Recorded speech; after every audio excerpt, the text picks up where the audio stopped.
Hey, welcome in. Welcome to the Arrowhead Addict podcast. We are here coming to you live. The Kansas City Chiefs are going to the Super Bowl. You only win a Super Bowl 2 times every 5 years, right? Oh! The warm-up act is over. Let's bring in Melissa Etheridge, massive Chiefs fan. Melissa, Super Bowl champion, 2-time Pro Bowler, and Trent Green. Trent Green, how you doing? Hey, what's going on, guys?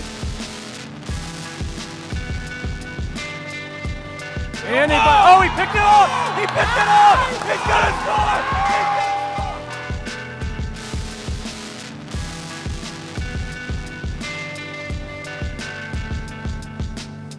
And we'll see you next week, but until then, as always, go Chiefs. Once I thought my head coach could be gone. Now I know Chiefs sex will now go on. 'Cause when you sign me, Brett Veach is too. And now they're here for the longest time. How's that? Is that good? That was probably electric. like a 5 out of 10. Matt, really. that was. Welcome to the Arrowhead Addict podcast, Tuesday edition, April 23rd. Matt Conner here with Sterling Holmes. Just a couple days, one day maybe, after the fact that the Kansas City Chiefs have signed through 2029. Doesn't that sound like some crazy future? I know we're already in 2023, but like when I say that, I'm picturing like Dune or guy. something. I don't know. Oh yeah, we're 20. I don't even know what year it is. Anyway, Big Red signed long term. Brett Veach signed long term. Mark Donovan signed long term. A team with a dynasty in the making is now keeping the whole band together. We got a lot to talk about. The draft begins in 2 days. We got Big Red. We're going to have a couple scenarios, some persistent rumors we want to talk about. And then both Sterling and I are on the same page. We're going to uplift our boy Wanye Morris on the show. But before we do anything, we put deals in the front and then discussion in the back, like a mullet. What do you got? If you want a deal, we have the best deal for you. If you've not downloaded the FanDuel app yet, you'll definitely want to take advantage of this offer. New users who sign up through our link must deposit $10 and place a first wager of $5 on any live bet.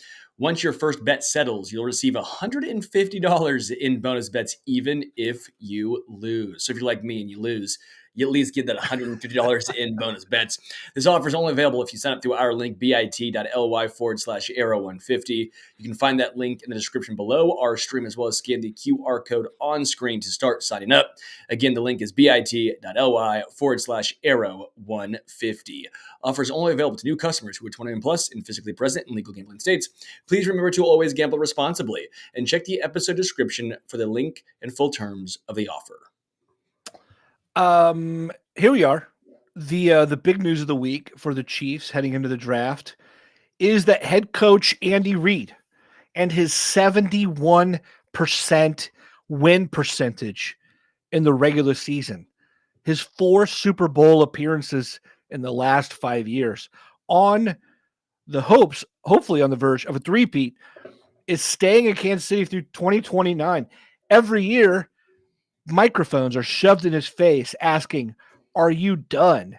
Are you done, big guy? When you going to lay it down? When you just going to like sit around on the couch and watch from your home?" It's like somehow everyone expects him to. And now he's going to be standing there through nearly 2030. When you heard the news about Veach, about Reid, about Donovan, that Clark Hunt got that done, what were your initial thoughts? It's almost like the band Rat. They expect Andy Reid to lay it down, and he said, "Not so fast, because I'm a way cool junior." Dude. Like, how many times do we have to go round and round with this? Love it. I knew that was okay. coming. Like, how many? Florio is punching air right now. Florio is flying to a beach to pound sand. Like, I can just picture him by a train track somewhere. And there's just graffiti, and he's just sitting there throwing rocks at an immobile train. Like, Florio has to be so upset. And yet, there's going to be no accountability. He's going to sit and go, well, eventually 10 years from now, he's right. close, right? Like, Right. it's all some big joke. I'm thrilled though. Andy Reid, again, he's younger than you think. He's younger than Pete Carroll and Belichick, and no one questions those guys. But because Andy Reid is sturdy, all of a sudden this makes him close to retirement age. It frustrates me to no end. But here again is another slap in the face to all the people who want him to retire. That's what it comes down to. 31 other teams want him to retire because he's so damn good. He keeps beating your favorite team. He keeps kicking your favorite team's ass. That's what it comes down to, and Andy Reid is going nowhere. Unlike sorry, I was on a roll there and kind of forgot. What's that gum? I was going to say fruit stripe gum, but what's the cinnamon gum that doesn't last very long? Big Red. Big Red, because Andy Reid is a Big Red that lasts a long time. Hey, there are a few angles here that I actually really like about this. I like this for several reasons. I like it for Andy Reid because he could chase the big one. I mean, he could actually chase becoming the most successful head coach in NFL history. I mean, that's the big headline here. But I like it for the Chiefs because now anybody who's thinking about signing a long-term deal isn't having to wonder, hey, am I going to be playing for Matt Nagy halfway through this? Am I potentially going to be playing for Eric Bieniemy halfway through this? No, if you sign today with the Chiefs, a 5-6 year deal, Big Red's going to be your coach the whole time. So if that's a factor in things, it's no longer a factor. The other thing that I forgot what else I was going to say about it. There was one other thing I liked about it, but I can't remember what it was. What do you think of those things about having him? Do you think that matters in the personnel department? I think a little bit. It matters more in college than the NFL when when it comes down to it, who's going to pay you the most. But I guess college is slightly moving that way now with NIL, right? It's kind of coming that way. But no, I think that's at least a little bit of a factor, knowing that you're going to play for a Hall of Fame head coach. If it's close, everything being equal, you might choose the coach that everyone has glowing things to say about. I think there is something there. I think if you're Brett Veach, obviously his job security was never in question, but it does allow you to get a little bit more creative potentially with knowing that you're there until 2029. I know it's a small thing again because he's not going anywhere. He's already made the bold decision that turned out to bring 2 rings to Kansas City, which was the trade of Tyreek Hill, right? If that would have backfired, who knows where he would be right now? But they won, and that move paid off. So now I think if you're Brett Veach, you can go, okay, they trust me. This is me. I can do whatever I want, to an extent, of course, but pretty much whatever I want, and I have job security to back it up. I have the rings, and I have the money. I have the years on my contract. I'm golden.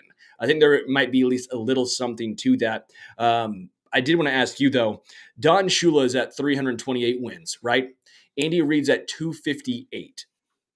70 wins. If you include playoffs, I believe Andy is 63 wins behind Don Shula. Does Andy pass Don? Because if it's a 6-year contract, or right, until 2029, does Andy pass Don Shula? I think you do. I think you do. If you're Pat Mahomes, Mahomes is your quarterback. You're also helped by having 17 game seasons now. I mean, that's more than what the Dolphins had to work with. Shula had to work with. So, it may be tight, but I think he fits it in there. What do you think? Do you think that's going to happen? If he wins 12 games a season for the next 6 years, that's 72 wins. That's a done deal. Yeah. That's 72 wins. I don't think 12 is out of the equation. Now you might have some where you have 10, some where you have 14. But if you average 12 wins, not including the playoffs, 12 wins during the regular season, that's 72. You need 70 to pass Don. I think it's definitely in the realm of possibility that Andy Reid, if he finishes his contract, especially if you're 4 or 5 years in, you're close. You know you're close. I don't know how much that means to Andy. Andy also almost strikes me as a guy who would retire 1 win short just so Don would have it. Like, Andy just seems like a dude who'd be so kind. Like, I don't need those accolades. But when, I should say if, not necessarily when, we all hope win, but if he passes Don, then you're legitimately having the conversation of greatest coach of all time, even if he never gets the 6 rings that Bill has, even if it's 4 or 5. Let's say it's 5, right? 5 and the all-time win list. Oh, You're yeah. having a legit conversation, and he's only going to be at that 6 years. He'd be like 72 at that point. I just think it's a fun conversation to have, a realistic conversation to have. Yeah. I think he'll have it at that point, because what has happened is, like, some of the Bill Belichick star has faded a bit. Like, no team wanted to hire him this time around. When he was reportedly interested in the Falcons deal. There's just, like, part of I think some people were like, how much of it was Brady, how much of it, that kind of thing. It doesn't help Belichick that most of his minions have failed miserably as head coaches. Yeah. He may be a leader of men, but he's not a teacher of leaders of men. And Andy Reid, meanwhile, has had several very successful head coaches come from him. So he's not only known as, like, this great personal head coach, he's also a man who redefined the entire NFL by planting Ron Rivera, Sean McDermott, etc., in other places, Doug Peterson. So I think that's huge. And I think he'll get there. That said, when Andy Reid lays it down, especially for his Kansas City years, people will say what they said about Belichick, which is, well, how much of it was Mahomes and how much of it was Reid? Like, that's going to be a part of the conversation, like it or not. That's what's going to happen. Sure. I think I don't know if it helps or hurts. He got to Super Bowls with Donovan McNabb. Now, he never won, right? So that's going to be the knock against him. But I would also point out, I think people are starting to realize McNabb was good. Those Eagles teams were good. Yeah. They were never great. Andy Reid elevated McNabb, not the other way around. And so I think there's going to be a little bit of that, although I do understand what you're saying is, yeah, Andy's going to do all of the actual major winning here in Kansas City. It is pretty cool, though, to see, when it's time to go to Canton, it's going to be Chiefs, baby. Like, he's going to spend more time with Kansas City. Yes. So I think that's pretty phenomenal. And again, we're talking about what could potentially be the greatest head coach of all time. Comment to get to Doctor Who says Sterling could have an Andy stash if he really put in the effort. And Doctor Who, I could, but I don't need to. That's. Would you still be getting married this fall if you had an Andy stash? It's a great question. I could dye it gray and all too. I could just really, really go all into it. Maybe just. Yeah, that's a bad idea. I like drinking beer and eating soup, and that just seems like a nightmare. I don't know how you eat a burger with a mustache that Andy has. That has to just be. Maybe it's glorious. Maybe you save some for later. I don't know. Let's talk Brett Veach. Brett Veach also signed through 2029. You and I have talked about this before, but here's what I love. The thing about the Chiefs that I think sets them apart from most other franchises. Other franchises do it well too, but very few. The best NFL franchises have a very clear path of dialogue, two-way dialogue between the coaching staff and the front office. The NFL's worst teams are the ones in which one side or the other believes they're elite and doesn't need to explain themselves or be accountable to the other side. In other words, a front office that believes we can recognize talent and we'll give you the talent, and then coaches, hey, it's not our problem if you can't coach him. Like we're giving you good guys. And then consequently the other way too, coaches who can't bend to maybe try to understand that maybe certain guys aren't available and they need to change their own schemes to the talent that comes in. And so in Kansas City, though, however, there's been a very proven track record of dialogue, of coming together and a mutual understanding of, hey, Spags, like, So when we talk about, hey, that's a Spags guy in the draft class, the front office knows that better than anyone and knows to chase those guys.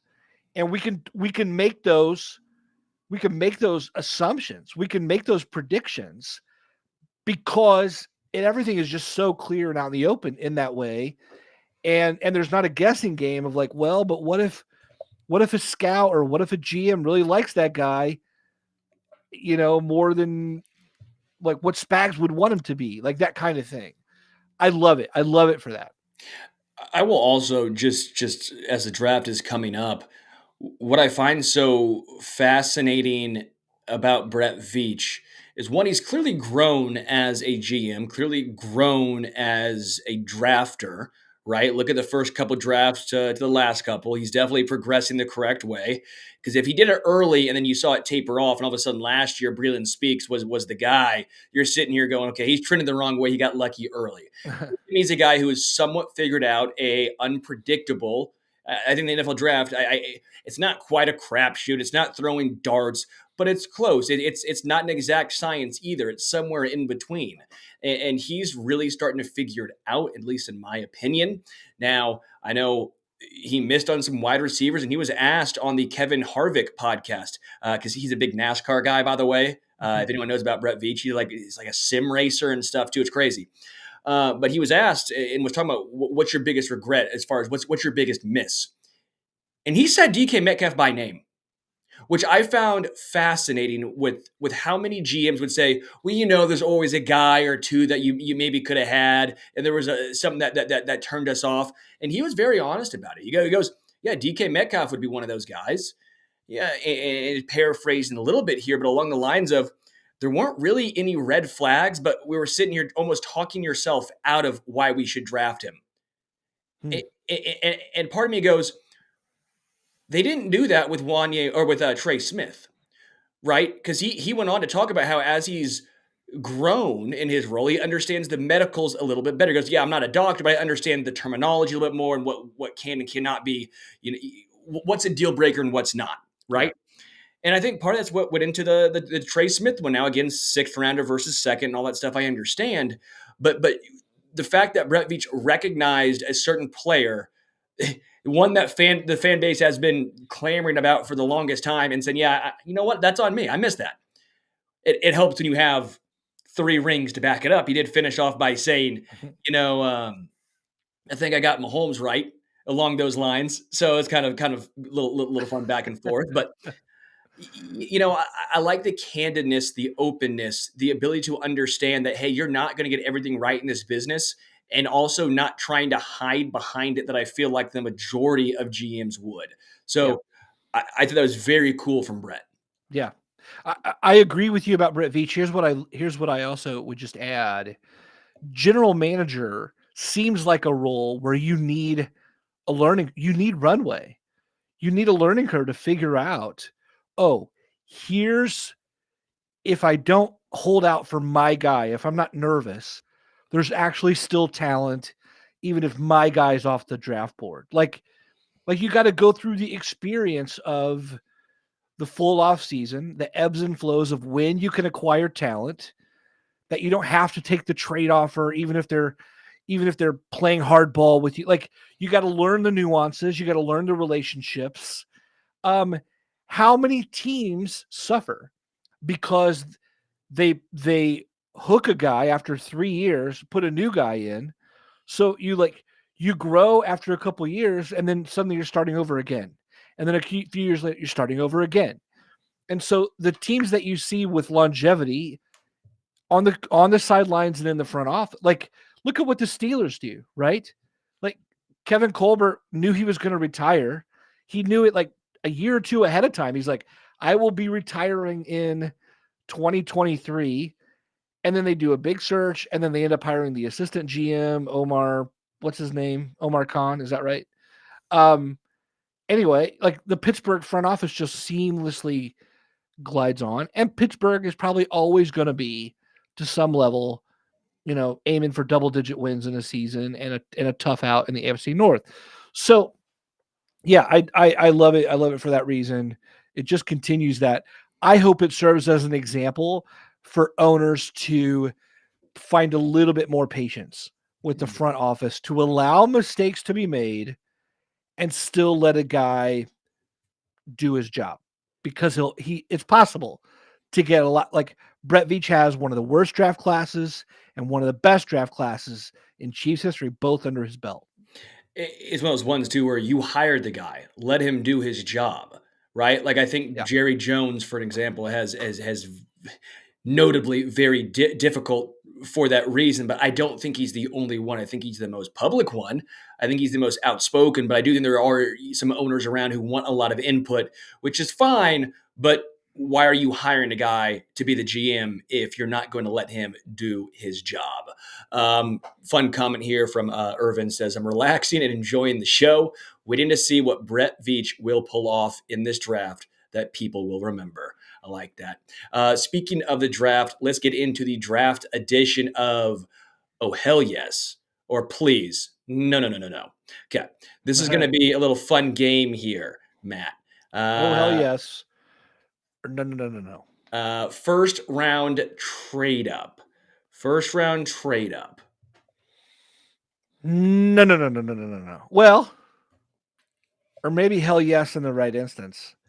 On a big trade up, no. Absolutely not. Veach has said before there's 16 to 18 guys. They say the same number every year. I feel like if there were 18 guys, they'd say there's 16 to 18 guys that we have a first round grade on. And then I think if they had like 5,000 guys, they'd say there's 16 to 18 guys that we have a first round grade on, whatever it is, right? So, you have apparently just half of the first round are first round guys to Brett Veach. And, so to get that, you got to trade up. You assume a handful of guys who aren't first round grades for them are going to go in there, maybe quarterbacks, etc. So maybe that falls into the 20s, but it would be the early 20s. And I just don't like spending the capital to get up there unless it's like a real shock, like a Trent McDuffie. Yes. And Brett Veach has proven when that guy falls, he'll go get him, right? But we saw last year, teams don't want to play hard. They don't want to play with the Chiefs. They don't. We live next door to a playground. My son, 4th grade, has a bunch of neighborhood boys, 3rd and 4th graders. He always plays with them. Every day after school, they go out there. There's one kid he just doesn't want to play with. He's too young. He doesn't like him, whatever. That kid's Brett Veach. That kid is Brett Veach. And my son is just another NFL GM, and he wants to leave that guy out. I don't know why he wants to leave that guy out. That makes me a poor parent raising a kid like I am who leaves kids out. But yeah, man, it's Veach can only do what he can, but overall, a draft this deep, with good contributors to be found. Look, is there really a difference between 30 and 60? I mean, I don't know. You're going to find good guys. 30 numbers. I mean, if you can get, I don't know, a Ricky Pearsall to a Jalen Polk to a Jalen McMillan. Is there really a difference? Maybe, probably, maybe not. I don't know. I'd rather have more picks in that pool and trade down than I would to trade up. What would you say? Would you rather see the big move up? No, I would not. Big move, I'm for sure out on. Small move, though, a la Trent McDuffie, I'm intrigued. Again, as Brett Veach talks about, around 16 to 18 guys who have first round grades. If one of those dudes falls to 22, 23, I wouldn't mind that 3rd round pick you used for L'Jarius. I wouldn't mind using some of that ammunition just to move up a few spots. Now, a massive one, no, I'm out on. But it doesn't even have to be a wide receiver, although when you're listening to Brett Veach's presser, it almost sounds like the only move up is going to be for a tackle. He talked about the depth late for defensive linemen. He talked about how the wide receiver is extremely deep throughout. And he talked about the offensive line, how it's strong early and then falls off. And then there's that next pocket, if it's a trade up, to me, that means it's going to be for a tackle. I'm not in on that for the most part. You know my thoughts on tackles. You know my thoughts on top 5 tackles to begin with. Most rookie tackles to begin with take at least a year to develop, even if you are a stud. Yep. Like Andrew Thomas, who's all pro, I believe he's all pro now, very good tackle for the Giants, was atrocious. They kept calling him a bust. How many tackles? Even Sewell, his rookie year was fine, but it wasn't like Sewell was incredible, right? His rookie year. And now he is. But there's some risk. So if you're trying to go for a three-peat and you're trying to spin it on a tackle when you already have a developmental guy in Wanya Morris on your roster, I don't understand that personally. That's my personal feel here. Yep. But if you're at 25, 26, and let's say Jerzon Newton from Illinois is on the board, I would be intrigued. If Brian Thomas for some reason is falling, I would be intrigued.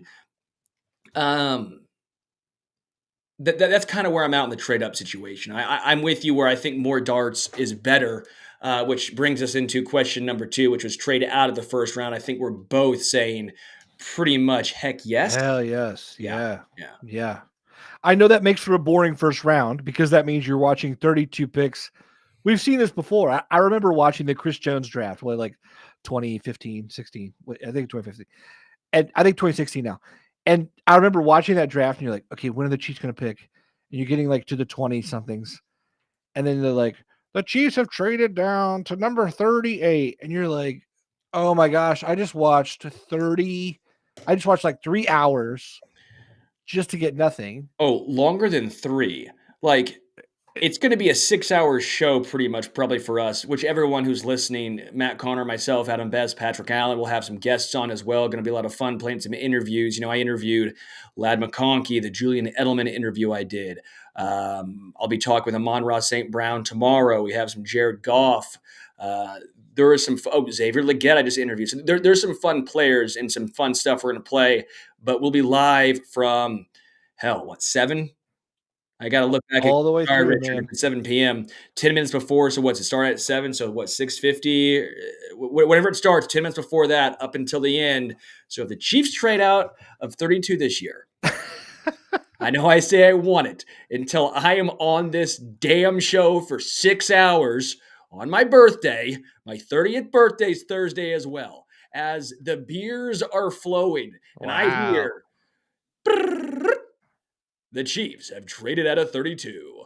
I am going to be livid. Until the next day when they've picked up another player. They get Ladd McConkey and Xavier Legette and they get everyone. Right. No, I like it. I love the idea of trading down. Again, I think this is a great draft to pick up more picks, even well into the third. It's just a good draft. If the Chiefs can figure out a way to do it, I would definitely do it. I thought was really interesting. I keep going back to Brett Veach's comments because I think he was surprisingly open. I thought first off, there's 221 players on his draft board, right? 221 players on Veach's draft board. A lot of that's also for UDFA guys, the guys you can get on the phone with the second the draft ends. He talked about that. But he talked about how this year's particular class and the ones going forward have been a little older, rounds 4, 5, and 6. He talked about a drop-off. He said players are staying a year longer because of the NIL, right? If you're a 5th rounder, why wouldn't you go back to college? Especially now, I wonder with the college football playoffs now expanding to 12 teams. If you're a 6th round guy, you're sitting here going, I could go pro and maybe get drafted in the 6th, or could I try and win a national title with the University of with K-State, right? If you're a K-State fan, you might go back to college, right? That might be worth it to you. The COVID year, which we're still 1 year away, I think, 1 more year of the COVID year, maybe 2 of that COVID year finally dropping off. But when he said that there's a steep drop off in the 4th, 5th, 6th round because of the older players, my thought was, I don't know if he's talking about guys who can contribute right then and there, or if he's talking about the upside and potential for players. Because now we're talking about 23-year-olds instead of maybe 21 or 22-year-olds, right? Now we're talking about more finished products. Maybe they are guys that can come in and play early, but you kind of know what they are. They're guys that you're sitting here going, well, where's the room to develop? Which I always find a little interesting because guys like L'Jarius Sneed, who was a 4th rounder, who was old coming out of college, obviously developed into something crazy, while you look at guys who sometimes are young and you're like, no, this is who he is. But I think generally speaking, I thought that was a very fascinating aspect of this particular draft that Brett Veach brought up. Yeah. Hey, It is interesting. Veach had a lot of good things to say. It'll be interesting to see how overall NIL and those things really affect the way college classes go. Analyzing these draft classes in the years to come will be interesting to see what shifts had changed. Let's move on to the next one. Are you in or are you out? Or would you say, I guess, hell yes or no? The idea of trading up for Brock Bowers, or maybe he drops and we've already discussed like a big trade up, but what if it was a modest trade up? Or what if Brock Bowers fell all the way to 32? Well, he ain't falling to 32, so we'll stop that one. I don't think he gets past 15. I don't. Let's say 25. Let's say 25 or lower. I don't even want to play that game because he's not getting out of 25. I think about 15 is potentially the lowest. That would be a precipitous drop if he fell to 15. I mean, it wouldn't be the strangest thing to ever happen on draft night. It wouldn't be the strangest thing, but he is a clear-cut tight end one in this draft. There's no one close. Jatavian Sanders is fine. Ben Sinnott is solid out of K-State as well. But it's not like a tight end has to go early. No, it doesn't have to. And when we saw, even if tight ends go early, there's a long developmental period, and they don't always turn out to be studs. Like Kyle Pitts had a great rookie year, and then we're still sitting here going, was that Kyle Pitts, or is that the offense? Is that the Falcons? What's going on there? I get that. I'm more on the no side. Like if Brock Bowers is there at 25, yeah, for sure. Go have at it. The Chiefs don't need a tight end this year. And maybe this is because I'm sitting here and I understand the value, or I want the three-peat to happen. Brock Bowers isn't going to give you much his rookie year because Travis Kelce's still there, right? He'll give you a little bit, but then that's just taking off Noah Gray and his Brock Bowers as a rookie. How much better is he than third or fourth year Noah Gray? Probably better, but how much is that moving the needle? Sure. Versus how much does the wide receiver room get better if you bring in, let's just say if A.D. Mitchell fell. Let's just say if Ladd McConkey's there. Well, I think you're already getting more production, at least this year, for sure there. We don't know how long Travis Kelce has left. Is this his final year? Is it 3 years? Are we talking Andy Reid where we're way off and he's going to end up playing for another 6? Like, no, I don't think so. That'd be crazy. But like, even if it's 2 or 3 years, then you're not getting a good production first round value of that guy. Now, again, I'm talking out of both sides of my mouth with the FAU. I was like, well, give him time. And I'm clamoring for this year for a guy to come in the first round and make an impact. But I think they were in different situations. Like I do think another rookie wide receiver, especially with the potential absence of Rashee Rice, it will make some sense. I don't know if drafting and trading up to draft a tight end who's going to be a backup tight end, especially this year and maybe 2 years, makes a lot of sense. I get what you're saying. I think that I think Bowers is a different kind of player. I think I think Reid would use him immediately. I think we'd use him more like a receiver, a bigger receiver. I mean, but you also have Rice, slot receiver. I mean, so it's not perfect. It's not perfect. At the same time, if you have an offensive weapon like that, and if Brock Bowers can live up to the billing, Andy Reid finds a way to use guys, and he'd find a way to use them. That said, I don't buy the billing. I don't think, again, I've said this before, I've tight ends, I feel like I've heard it again and again and again. Yeah. Eric Ebron. Oh my gosh, he's one of the greatest tight ends to ever come out in the draft, top 10 pick. TJ Hawkinson, one of the best tight ends to ever come out in the draft. Kyle Pitts, one of the best. Evan Ingram, one of the best tight ends to ever come out in the draft. OJ Howard, one of the best tight ends to ever come out in the draft. I mean, look, how many of these teams, are glad they used that pick that they did on that guy? I'm not asking if those guys are good. I'm not asking if they worked out to at least some degree. I'm saying how many of those teams are glad they spent number 3, number 9, number 10. You get what I'm saying? Yeah. The Lions, because they didn't draft Hawkinson, they traded for him because Correct. the Vikings did. Correct. Yeah, man. So, for me, I'm already burned at the position, and I'm looking at Bowers and going, All right, I guess you're the greatest, and I guess you're the one who's going to be the one we're taking.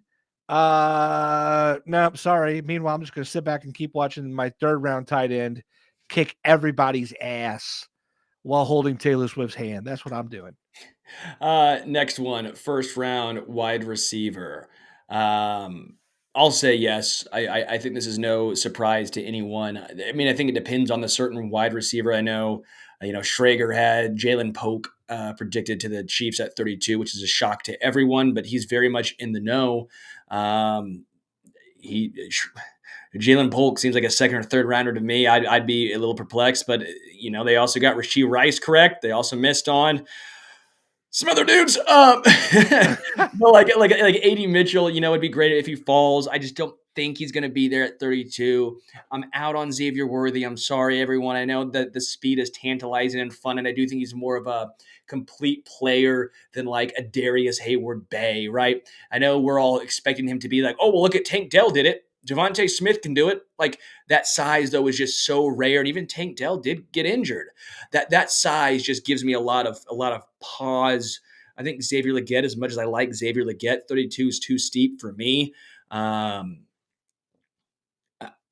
I've kind of stuck with my guns here. I think Lad McConkey at 32 is the dude I'm going with because he reminds me of the George Karlaftis, but offensively where he's going to have a high floor.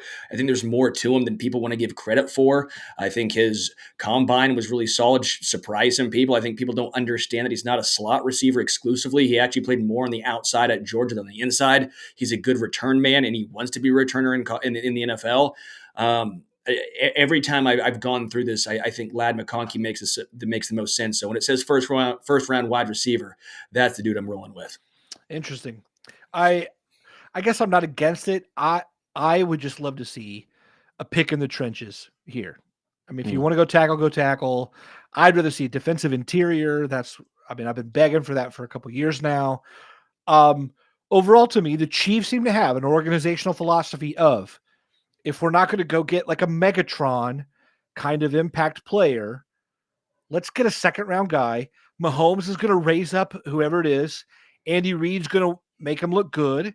We can be scheme specific and don't have to go all in on a first round receiver because the bust rates are pretty big in that latter first half wide receiver category. And so therefore, let's go in the second round and get him. Now that hasn't worked out for them. Sky Moore.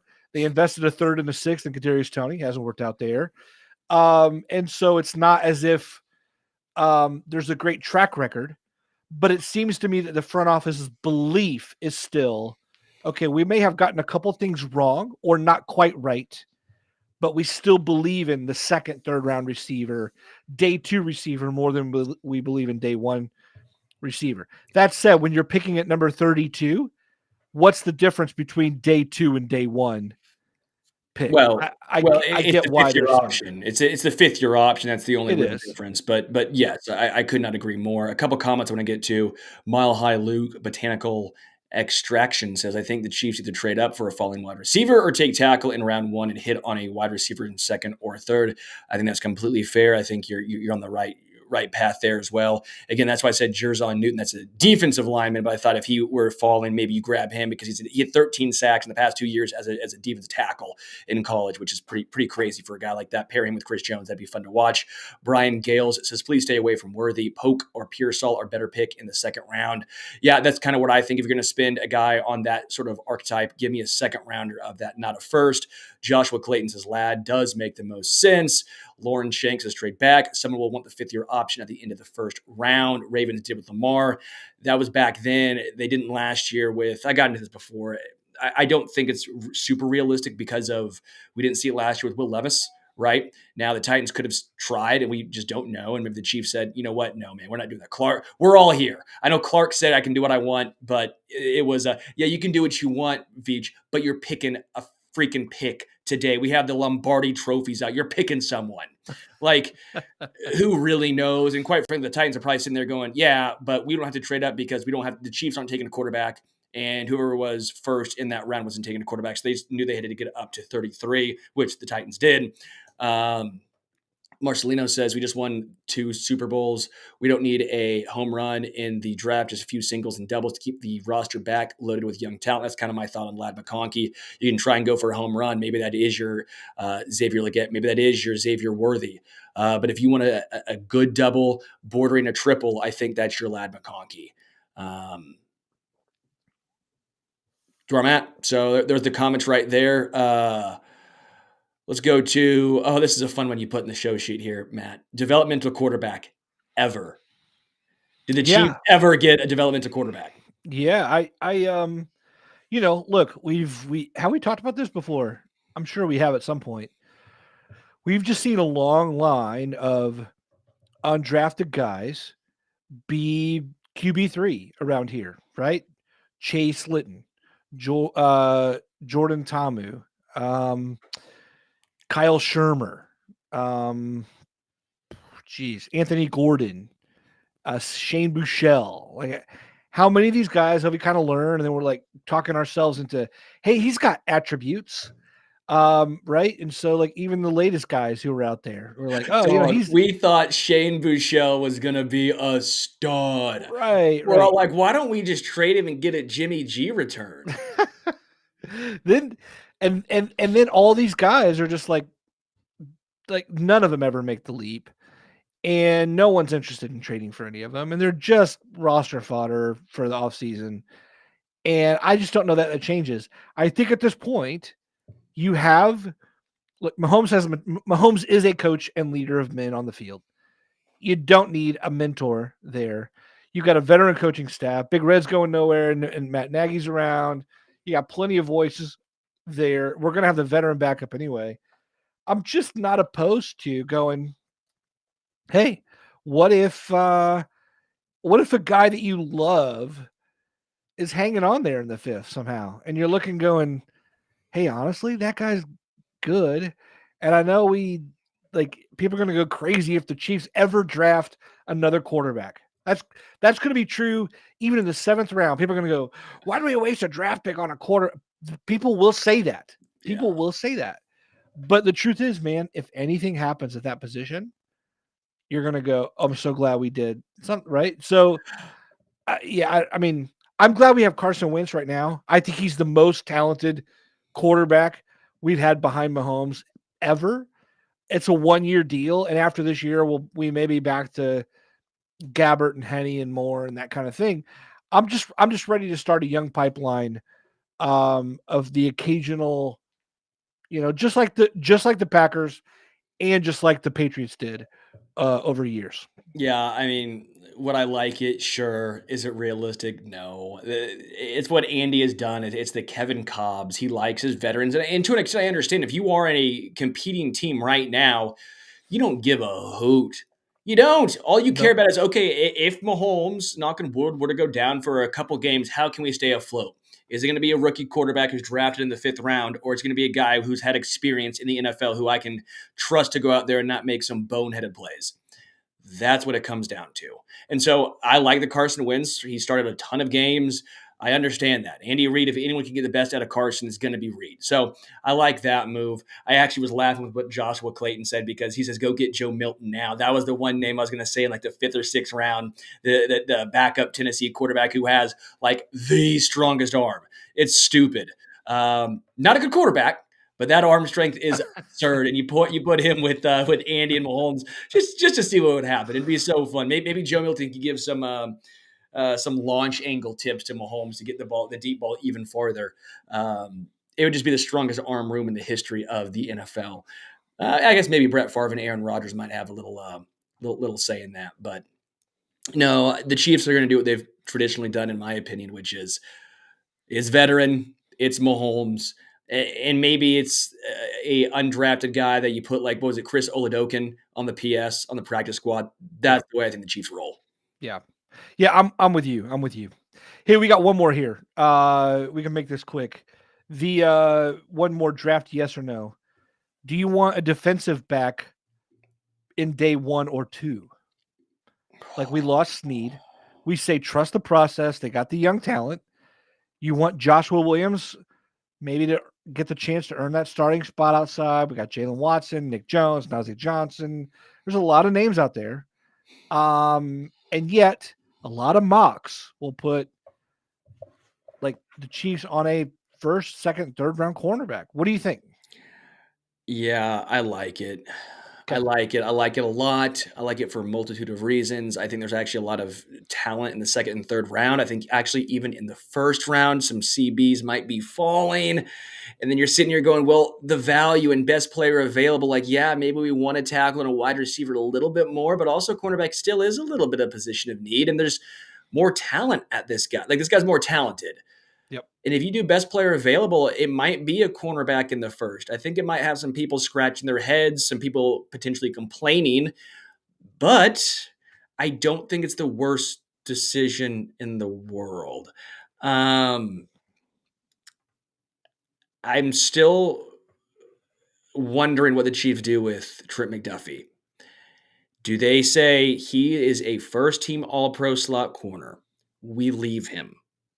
Or do they say we're going to move him to the outside and he's going to travel?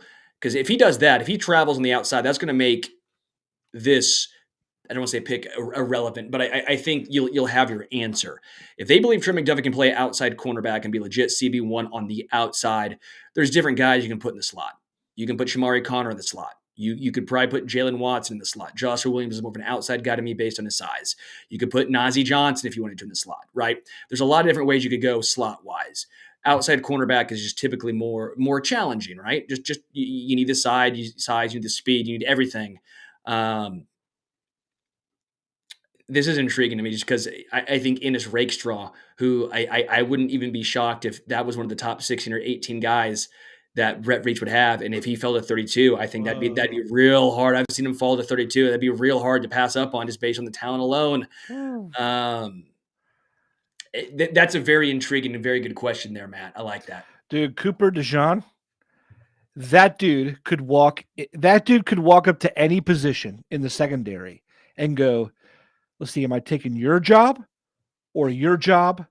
Or he could walk up to Justin Reid and go, am I stealing your reps or am I stealing Brian Cook's reps or am I stealing Josh Williams' reps? The only one who could look at him face to face is Trent McDuffie. Go, yeah, try taking these reps, rookie. Yeah. Other than that, DeJean would, and DeJean is he could be the best return man in this. I mean, yeah, I love that addition for multitude of reasons. And let's not forget the McDuffie, Williams, Cook, and Jalen Watson are all on the same financial timeline. All of them. They're all 2 years in with 2 years to go. So adding someone now to create a little bit of leverage and balance for the long term makes a lot of sense. I will say the only pushback is the Chiefs have been so good getting cornerbacks and secondary members, rounds 3, 4, 5, 6, 7. It's almost like, why would you? They've struggled with wide receivers late, and they've struggled with wide receivers all over for the most part, outside of Rashee Rice. I get the pushback there. I really do. But I guess more my thought process was the elite talent if a guy falls and is there at 32 or 64. One of the guys that you did not expect to be there. I'm typically a larger fan of best available. I'm typically more, I lean towards that than say, we have to get a wide receiver. We have to get a left tackle. Because when you do that, then you reach. Yep. Look, more than anything else, by this time next week, the Chiefs are going to have, let's say, at least 3 players who are going to be exciting, probable contributors to this team, bolstering positions. And then another 3 or 4 players who are going to be intriguing developmental guys to add to the competitive mix for the summer. It's already, I think, a ready roster for a run of the three-peat. Adding these guys are going to make it real interesting in 3 different places. Where it will be, we don't know, but that's part of the drama and the mystery that we love. Folks, usually at the end of the show, you can be used to the must list, but as they say, absence makes the heart grow fonder. We're on a little bit of a time crunch today, but we don't want to leave without saying this. We love you. Thank you. Any of you that have ever hung out with us, listening to us, reading our stuff online, hanging with us social media-wise. For Sterling Holmes, for our producer Richard, for myself, As always, thank you for listening to the Arrowhead Addict podcast. We'll be back all this week with a loaded week filled with draft preview and analysis. So stay tuned. We'll see you.